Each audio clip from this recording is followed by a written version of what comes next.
नमस्कार, जय हिंद। आप सभी का स्वागत है। क्लस्टर म्यूनिशंस या क्लस्टर बॉम्ब्स काफी न्यूज में चल रही है। आइए समझते हैं कि आखिर ये क्या होता है और क्या इसके ऊपर कोई कन्वेंशन है, और अगर है तो क्या भारत उसका मेंबर है या नहीं है, साइन किया है कि नहीं है। आप यहाँ देख सकते हैं कि कुछ अजीब सी आपको आतिशबाजी टाइप दिख रही होगी।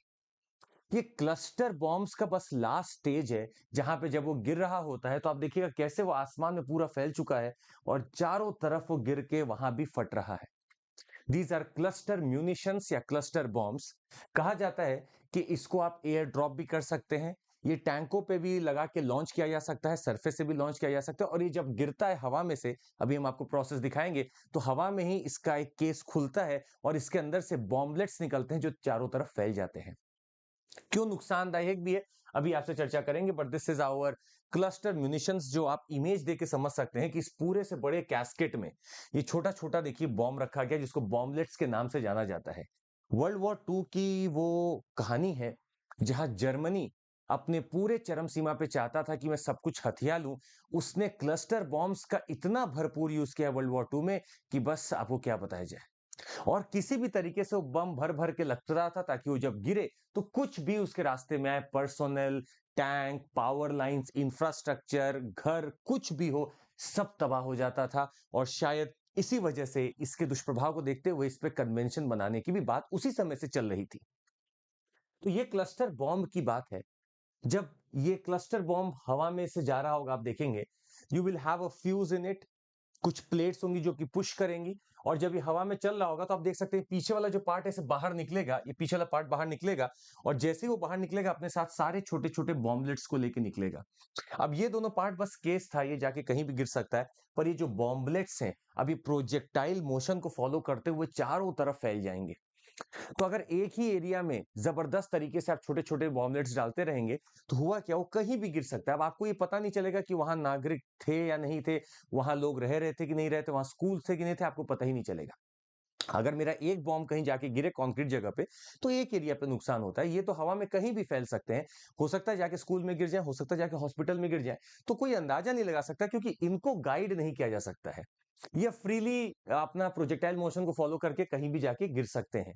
इसीलिए काफी नुकसान पहुंचाते हैं ये नागरिकों को और इनोसेंट सिविलियंस, और मे बी ह्यूमैनिटी को अगर देखा जाए इसके नाम पर, तो काफी काफी बड़ा डर इसका है। तो अब एक कन्वेंशन बनाने की बात चालू होती है। लोग बनाना नहीं चाह रहे थे, पर 1980 लगभग ये कवायद चालू होती है कि भाई अब चलो बैठ के बात करते, कुछ बनाना चालू करते। वो भी कब जाके आएगा देखिएगा, अडॉप्टेड इन डब्लिन आयरलैंड इन 2008, 2008 में जाके, वेरी रिसेंटली अगर देखें 15 साल पहले आया है। 2008 में कन्वेंशन आ रहा है कि इसको बैन करते हैं, let's ban this cluster munition या क्लस्टर बॉम्ब। ये न्यूज में इसलिए भी चल रहा है क्योंकि यूएस यूक्रेन को सप्लाई कर रहा है। आरोप यूक्रेन और रशिया पे भी है कि इन दोनों ने एक दूसरे के खिलाफ ऑलरेडी यूज कर रखा है और काफी बच्चे और लोग मारे गए हैं। अब कैसे यूज कर लिया अगर मेरे पास कन्वेंशन है तो 2008 का एक कन्वेंशन है जो कि 2010 में फोर्स में आने वाला है। आज इस कन्वेंशन में देखें तो 110 पार्टी दिखती हैं, और कुछ कन्वेंशंस के या कुछ कंट्रीज ने इसमें साइन ही नहीं किया। जैसे आप देखेंगे कि India has not sign the convention and is not a party to it, पर इंडिया ने कभी यूज भी नहीं किया। यूएस, रशिया और जो आपका यूक्रेन है वो भी इसका पार्टी नहीं है। ना यूएस है, ना रशिया, ना यूक्रेन है, ना पाकिस्तान, ना इजराइल है, ये भी इसके कन्वेंशन के पार्टी नहीं है। इसीलिए इनके ऊपर बाध्यता नहीं है। If they would have been party there would have been some restrictions on it. अब ये कंट्रीज जिन्होंने रैटिफाई कर लिया है वो क्या बोलते हैं, that they will never use cluster munitions and also they will never develop, produce और otherwise acquire it from any place. मतलब एकदम साफ है कि ना मुझे प्रोड्यूस करना है, ना बनाना है, ना मुझे रखना है, ना ही मैं किसी से खरीदूंगा, तो ये मेरे ट्रीटी के अंतर्गत कवर होता है। पर जब भारत ने तो साइन किया नहीं, पर भारत ने कभी इसका इस्तेमाल भी नहीं किया है। हालांकि आपको हम कहानी दिखाएंगे जब पाकिस्तान चिल्ला चिल्ला के कुछ कह रहा था, पर US and Russia they have been using it. अब आप देखिएगा ये प्लेन ऐसे चल रहा है, ऊपर से इसने ड्रॉप किया इसको। अभी अगले स्टेप पे हम आपको दिखाएंगे कि क्या हो रहा है। तो 2008 में 108 देश उस समय बैठे थे, आज 110 इसके लगभग लोग मेंबर बन चुके हैं। फ्रांस और ब्रिटेन लगभग आप देखेंगे कि वो इसमें है। तो France and Britain they are part of this cluster munition treaty, इस कन्वेंशन का पार्ट है, पर आपका यूएस नहीं है। ह्यूमन राइट्स वॉच की एक रिपोर्ट आई थी जिसको हम पढ़ रहे थे, and it said that Ukraine और रशिया दोनों ने एक दूसरे के खिलाफ यूज किया है। ये भी लिखा था कि 2022 में यूक्रेन ने रूस के कब्जे वाली जगह में भी इसको यूज किया है और कहीं ना कहीं वहां काफी सिविलियंस मारे गए थे। तो मतलब ऐसा नहीं है। अब जब ऊपर से वो गिर रहा है, देखिएगा यहीं पे अभी कैसे फटेगा। अभी देखिए, this everything is just spreading aware, everywhere it is spreading, आप देख सकते हैं। So we may not be able to control the lives that it might take.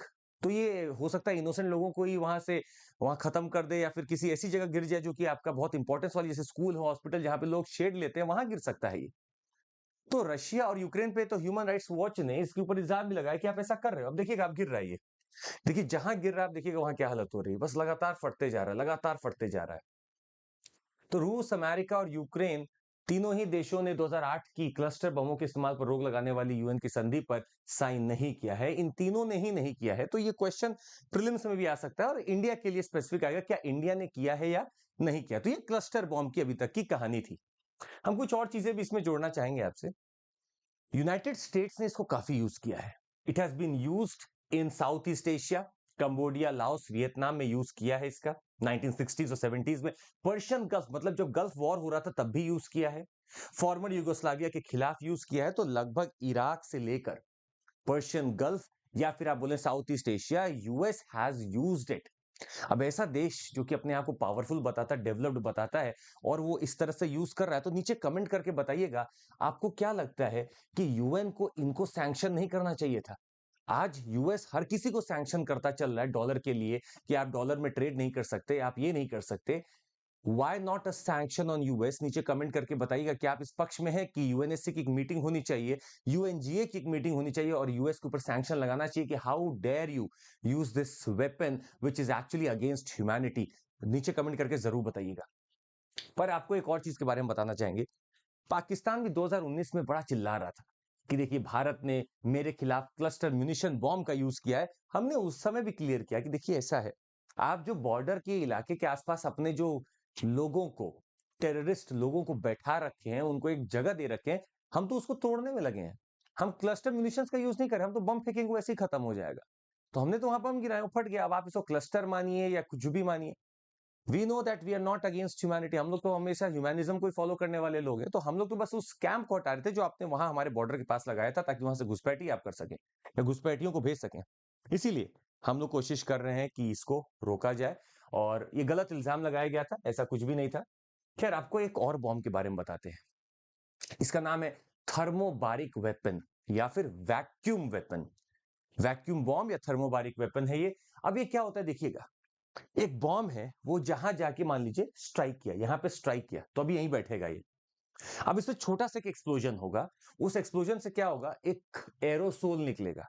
Aerosol मतलब एक क्लाउड तरीके का पूरा कुछ गैस वैस निकलेगी, फैलने लगेगी दूर दूर तक। अब जब गैस फैल चुकी है इस छोटे से एक्सप्लोजन के बाद, तो सेकंड एक्सप्लोजन होगा जो इसको बस चिंगारी की तरह आग लगा देगा और लगभग आसपास पूरी जगह जितनी गैस फैली होगी सब जगह आग लग जाएगी। Vaporisation of the human bodies instantly.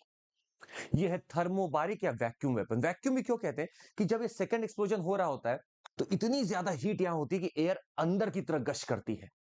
इतनी ज्यादा हीट होगी कि एयर अंदर की तरफ गश करेगी, और जैसे अंदर की तरफ गश करेगी एक वेव बनता है, बहुत तेजी से एक वेव बनता है, शॉक वेव बनता है जो चारों तरफ फैलता है। इसीलिए इसको बोलते हैं thermobaric vacuum weapon. That is again a very powerful, yet I would say there is no convention on it. Problem यह है कि इसके ऊपर कोई कन्वेंशन नहीं है।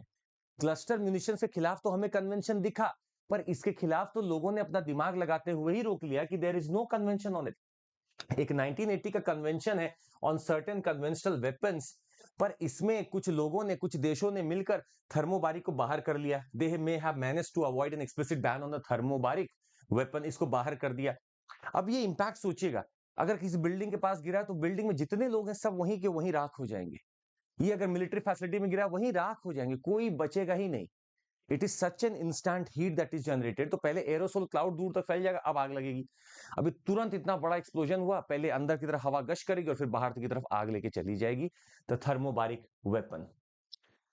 आपको नीचे कमेंट करके बताना है कि क्या भारत इस CWC का, जो हम आपको यहां पे दिखा रहे हैं, convention on certain conventional weapons, क्या इसका भारत, याद रखिएगा, सर्टेन कन्वेंशनल वेपन्स, क्या भारत इसका सिग्नेटरी है या नहीं है? नीचे कमेंट करके जरूर बताइएगा। Will be waiting for your answer, let's see. और ये सवाल इस बार आ सकता है पीटी में, तो दिमाग में रखना है अपने लोग को। आपको बता दें, हमारे साथ बहुत लोग जुड़े रहते हैं जो कि पूरी कोशिश कर रहे हैं टॉपर बनने की, इस रैंक पाने की, और आप उनमें से एक हैं जो कि शायद ऐसा कर सकते हैं। I would also say that we have got 50% off on lot of things here. CMC is my code, याद रखिएगा कोड क्या है, CMC। आप जैसे CMC कोड लगाएंगे आपको बड़ा फायदा मिलेगा। CMC कोड आप लगा के फायदा ले सकते हैं। और आपको बताते हैं, प्रीलिम्स निकालिए, मेंस में आपका बहुत साथ देने वाले हैं, आप मेंस निकालिए, इंटरव्यू में आपका साथ देने वाले हैं। Lot of things would happen here. और हमारा हाइक भी आने वाला प्राइस का, तो CMC कोड पर आप इसका भी लाभ ले सकते हैं।